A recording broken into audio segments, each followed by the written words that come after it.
दोस्तों आज हम इस वीडियो में बात करने वाले हैं थ्योरी की। देखिए फर्स्ट ईयर एग्जाम हो या फिर सेकेंड ईयर एग्जाम हो, बहुत ही महत्वपूर्ण ये क्वेश्चन है, क्योंकि हम लोग अब आ गए हैं पार्ट नंबर 5 पर। पार्ट नंबर 5 हम लोग देखेंगे और 500 पढ़ों सीरीज है। इससे पहले भी हम लोग यहाँ पर 4 वीडियो अपलोड कर चुके हैं, पार्ट 1, पार्ट 2, पार्ट 3, पार्ट 4। जाकर आप वीडियो को देखिएगा। अगर CTI इंट्रेंस की तैयारी कर रहे हो तो भी आप देखिए वीडियो को। अगर आप ITI फर्स्ट ईयर के हो या फिर ITI सेकेंड ईयर के हो तब भी आप इस वीडियो को जरूर देखिएगा और वीडियो ज़्यादा शेयर करिएगा। 25 बहुत ही महत्वपूर्ण क्वेश्चन है, तो चलिए वीडियो को स्टार्ट करते हैं।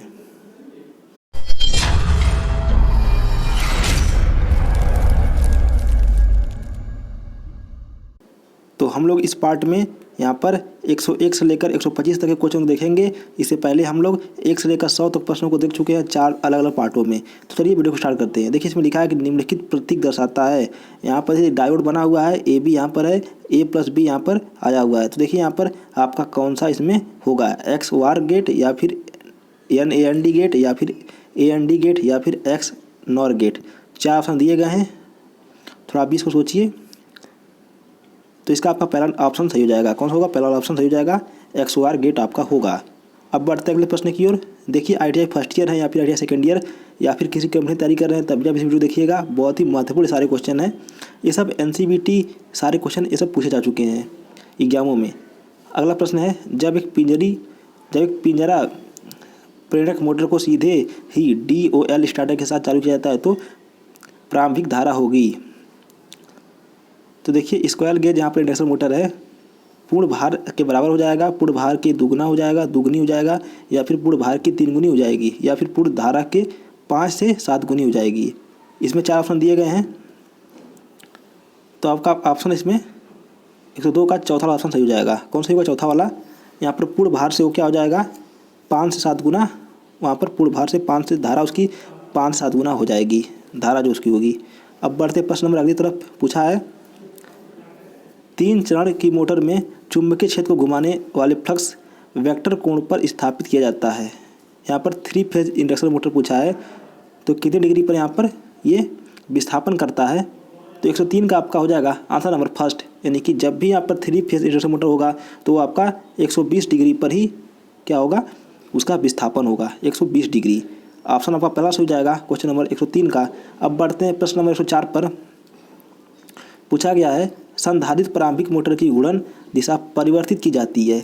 4 ऑप्शन में दिए गए हैं, आपूर्ति संयोजन में अनियमितता से, या फिर अतिरिक्त प्रारंभिक वेस्टन के संयोजन के परिवर्तन से, या फिर तीसरा ऑप्शन में दिया है प्रारंभिक वेस्टन अथवा कार्यरत वेस्टन के संयोजन के परिवर्तन से, या फिर इसमें देखिए और चौथा ऑप्शन में दिया है केवल कार्यरत वेस्टन के संयोजन के परिवर्तन से।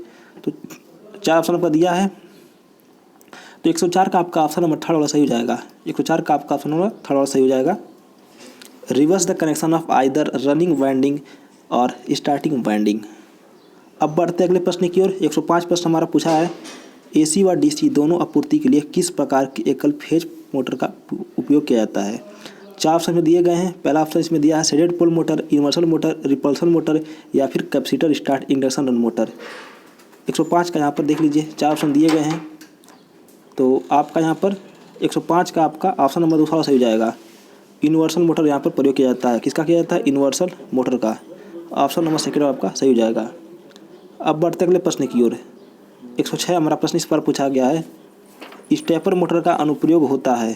स्टेपर मोटर का अनुप्रयोग में होता है कॉइल वेंडर में, वैक्स मशीन में, लिफ्ट या होस्टेज में, या फिर कंप्रेसर में। 4 ऑप्शन में दिया गया है। तो 106 का आपका हो जाएगा ऑप्शन नंबर दूसरा वाला सही हो जाएगा। कौन सही होगा? दूसरा वाला सही हो जाएगा। यहाँ पर फैक्स मशीन में आपका प्रयोग किया जाता है। अब बढ़ते अगले प्रश्न की ओर, जो हमारा प्रश्न इस प्रकार होगा। पूछा है किसी परिवर्तक के क्षेत्र को उत्तेजित करने के लिए प्रयुक्त उत्तेजक है। श्रेणी जनित मोटर, शंट जनरेटर, श्रेणी मोटर, या फिर शंट मोटर। 4 ऑप्शन में दिए गए हैं। तो 107 का आपका हो जाएगा आंसर नंबर दूसरा वाला सही हो जाएगा। यहाँ पर श्रेणी यहाँ पर मोटर का प्रयोग किया जाएगा। श्रेणी जनरेटर का यहाँ पर प्रयोग किया जाएगा। तो ऑप्शन नंबर आपका सेकंड सही हो जाएगा। अब बढ़ते प्रश्न नंबर 108 की तरफ। पूछा गया है, जब कोई कुंडली चालक चुंबकीय पुंज को लंबवत गति से गुजारती है तो प्रेरित EMF होता है लैगिंग, लीडिंग, मैक्सिमम, या फिर शून्य। 4 ऑप्शन में दिए गए हैं। तो 108 का आपका हो जाएगा ऑप्शन नंबर थर्ड वाला सही हो जाएगा। मैक्सिमम यहाँ पर होता है, क्या होता है, मैक्सिमम यहाँ पर ईएमएफ होगा। ऑप्शन नंबर थर्ड यहाँ पर सही हो जाएगा। अब बढ़ते अगले प्रश्न की तरफ। हमारा प्रश्न नंबर 109 है। पूछा गया है किसी घुंडीय आर्मेचर वाले 3 फेज स्टार संयोजित प्रेरक में होगा 4 spring ring, 3 spring ring, 6 spring ring या फिर 2 स्प्रिंग रिंग। तो 109 में यहाँ पर 4 ऑप्शन दिया गया है। तो 109 का आपका ऑप्शन नंबर पहला वाला सही हो जाएगा। कौन सा होगा, पहला वाला। 4 स्प्रिंग रिंग यहाँ पर होंगे, 4 स्प्रिंग रिंग। ऑप्शन नंबर पहला वाला सही हो जाएगा यहाँ पर। अब बढ़ते प्रश्न नंबर 110 की तरफ। पूछा है यदि किसी सिंक्रोनस मोटर की फील्ड अंडर एक्साइटेड है तब पावर फैक्टर क्या होगा, लैगिंग होगा, लीडिंग होगी या फिर यूनिटी होगी या फिर इनमें से कोई नहीं होगी। लिखा है इनमें से अधिक, इनमें से अधिक 4 में दिया गया है ऑप्शन। तो 110 का आपका पहला ऑप्शन सही हो जाएगा। कौन सा सही होगा, पहला सही होगा। पक्षगामी यानी कि लैगिंग करेगी वो, पावर फैक्टर क्या होगा, लैगिंग होगा। अब बढ़ते अगले प्रश्न की ओर। प्रश्न नंबर हमारा 101 है। पूछा है वेव बैंडिंग में परिणामित पिच लगभग बराबर होना चाहिए। पृष्ठ पिच का दोगुना, अग्र पिच का दोगुना, पृष्ठ पिच या अग्र पिच के योग के बराबर या फिर पृष्ठ पिच या अग्र पिच के अंतर के बराबर है। 4 ऑप्शन में दिए गए हैं। तो 101 का आपका हो जाएगा आंसर नंबर थर्ड वाला सही हो जाएगा। कौन सा होगा, थर्ड वाला। The sum of the back and front pitch. अब बढ़ते अगले प्रश्न की तरफ। हमारा प्रश्न नंबर 112 है। पूछा है चित्र में दर्शाई गई बैंडिंग की आकृति क्या है। आप लोग भी चित्र देख रहे हैं। पूछा है चित्र में दर्शाई गई वेल्डिंग की आकृति क्या है, मैश आकृति क्वाइल वेल्डिंग या फिर डायमंड मैश आकृति क्वाइल वेल्डिंग या फिर सकेंद्रीय वेल्डिंग या फिर बास्केट वेल्डिंग। 4 ऑप्शन में दिए गए हैं। थोड़ा आप ही सोचिए इसको, प्रश्न को। तो आपका 112 का ऑप्शन नंबर थर्ड वाला सही हो जाएगा। सकेंद्रीय वेल्डिंग यहाँ पर दिया गया है। कौन सा वेल्डिंग है, सकेंद्रीय वेल्डिंग। ऑप्शन थर्ड वाला सही होगा। अब बढ़ते अगले प्रश्न की तरफ। हमारा प्रश्न नंबर 113 है, जो इस प्रकार पूछा गया है यदि ध्रुवों की संख्या 4 है और खांचों की संख्या 24 है तो ध्रुव पिच होगा 8 खांचे होंगे, 6 खांचे होंगे, 4 खांचे होंगे या फिर 2 खांचे होंगे। यहाँ पर स्लॉट की बात किया गया है। तो 113 का आपका ऑप्शन नंबर दूसरा वाला सही हो जाएगा। यहाँ पर 6 खांचे होंगे, 6 स्लॉट यहाँ पर होंगे। अब बढ़ते हैं प्रश्न नंबर अगले की तरफ, जो हमारे इस प्रकार पूछा गया है एसी मोटर वाइंडिंग में कॉइल समूह की संख्या की गणना के लिए सूत्र है।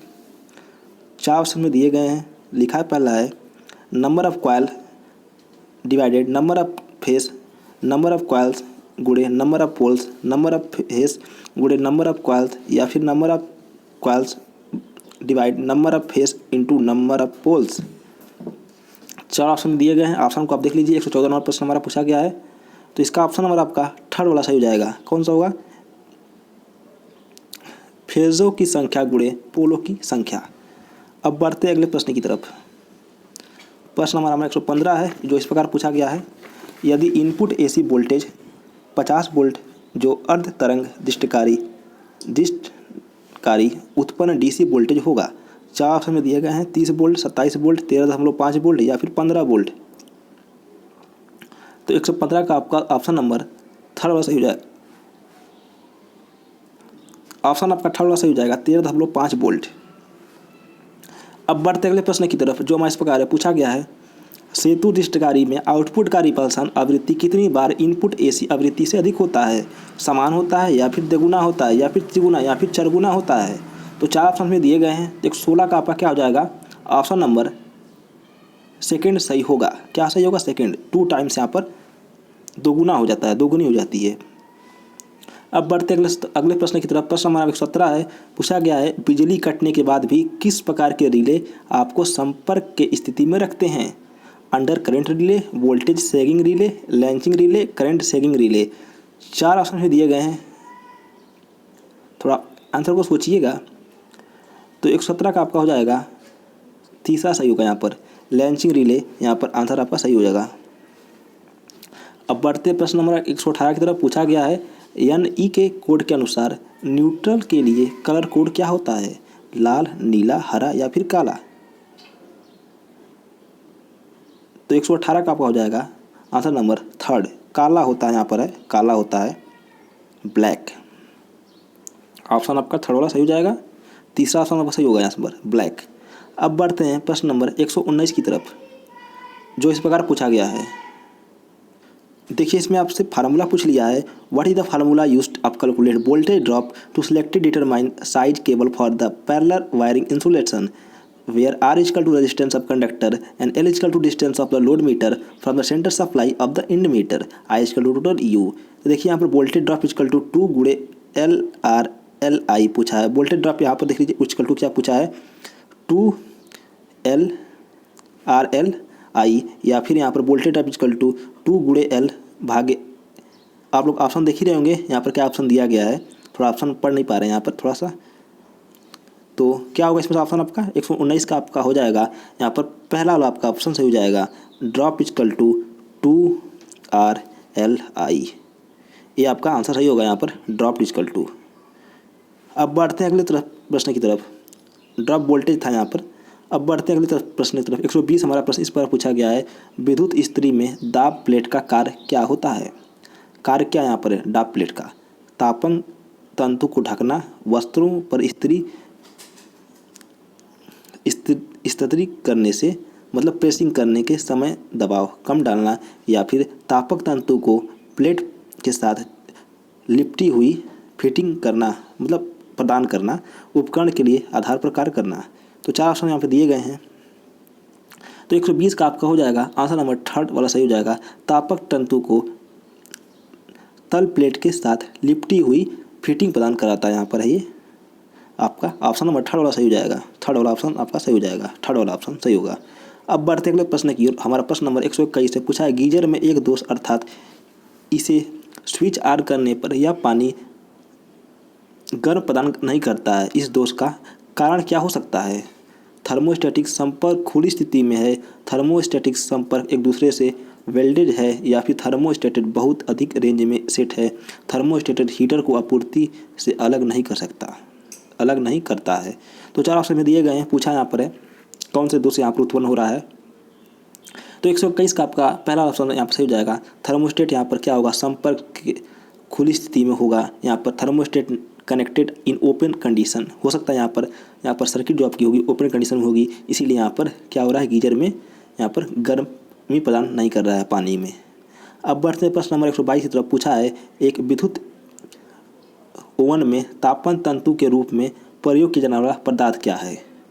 The material can use to electric oven in heating element is तांबा, पीतल, यूरेका, नाइक्रोम। 4 ऑप्शन में दिए गए हैं। बहुत ही महत्वपूर्ण ये वीडियो है, इस वीडियो को ज़्यादा शेयर करिएगा और एक दूसरे के साथ शेयर करिएगा। तो देखिए 122 जो प्रश्न है इसका सभी लोग हमें कमेंट बॉक्स में जरूर आंसर बताएंगे। तो इसको आप लोग कैसे आपको जवाब देना है, तो 122 का मान लीजिए आपका ऑप्शन नंबर पहला वाला सही है, तो 122 इक्वल टू आप ए लिख देंगे तो हम समझ जाएंगे आपने 122 का ए वाला आंसर बताया है। तो इसका हम इंतजार करेंगे, आप सभी लोग इसका जवाब जरूर दे दीजिएगा कमेंट बॉक्स में जाकर इसका हम कमेंट कर देंगे। बढ़ते हैं अगले प्रश्न की तरफ। हमारा प्रश्न है 123। पूछा है, खाद मिक्सचर में प्रयुक्त मोटर प्रकार होता है। खाद मिक्सचर में प्रयुक्त मोटर का प्रकार होता है shaded pole motor, universal motor, capacitor start motor, या फिर कैपेसिटर रन मोटर। 4 ऑप्शन में दिए गए हैं। तो 123 का आपका हो जाएगा दूसरा वाला सही हो जाएगा। कौन सा होगा 123 का आपका दूसरा वाला। यहाँ पर यूनिवर्सल मोटर यहाँ पर प्रयोग किया जाता है फूड मिक्सर में यहाँ पर मोटर कौन सा प्रयोग होता है यूनिवर्सल मोटर। आपका ऑप्शन नंबर दूसरा सही हो जाएगा। अब बढ़ते हैं प्रश्न नंबर 124 की तरफ, जो हमारे इस प्रकार पूछा है, औद्योगिक पावर वायरिंग के लिए अपनाई गई वायरिंग की प्रणाली है गुप्त ध्वनि नलिका, गुप्त पीवीसी नलिका, या फिर सतह धातु नलिका, या फिर सतह पीवीसी नलिका। तो 4 ऑप्शन में दिए गए 124 में। 124 का आपका हो जाएगा ऑप्शन नंबर 3 वाला सही हो जाएगा, सतह धातु नलिका। कौन सा होगा सतह धातु नलिका, यहाँ फिर सरफेस मेटल कंडक्टिविटी। अब बढ़ते हैं प्रश्न नंबर 125 की तरफ, और ये हमारा होगा लास्ट प्रश्न, जो इस प्रकार पूछा गया है, in hydroelectricity power plant operating cost in low and install cost of high. लिखा है इसमें परिचालन लागत निम्न और प्रारंभिक लागत उच्च है, या फिर परिचालन लागत उच्च या फिर प्रारंभिक लागत निम्न है, परिचालन लागत प्रारंभिक लागत दोनों ही उच्च है, परिचालन या फिर प्रारंभिक लागत दोनों ही निम्न है। तो 4 ऑप्शन दिए गए हैं। तो 125 का आपका ऑप्शन नंबर पहला सही हो जाएगा। यहाँ पर आपका क्या होगा परिचालन लागत निम्न है और प्रारंभिक लागत उच्च है। यहाँ पर जो होती है ऑपरेटिंग जो कॉस्ट होती है वो लो होती है और इनिशियल कॉस्ट यहाँ पर हाई होती है। तो आपका ऑप्शन नंबर पहला वाला सही हो जाएगा। दोस्तों अगर आपको वीडियो अच्छा लगा तो चैनल को लाइक करिएगा और चैनल को सब्सक्राइब कर लीजिएगा। हम ऐसे ही आप इन्फॉर्मेशन वीडियो डालते रहते हैं। तो मिलते हैं नेक्स्ट वीडियो में एक और टॉपिक के साथ। तब तक के लिए जय हिंद जय भारत। चैनल को सब्सक्राइब जरूर करिएगा।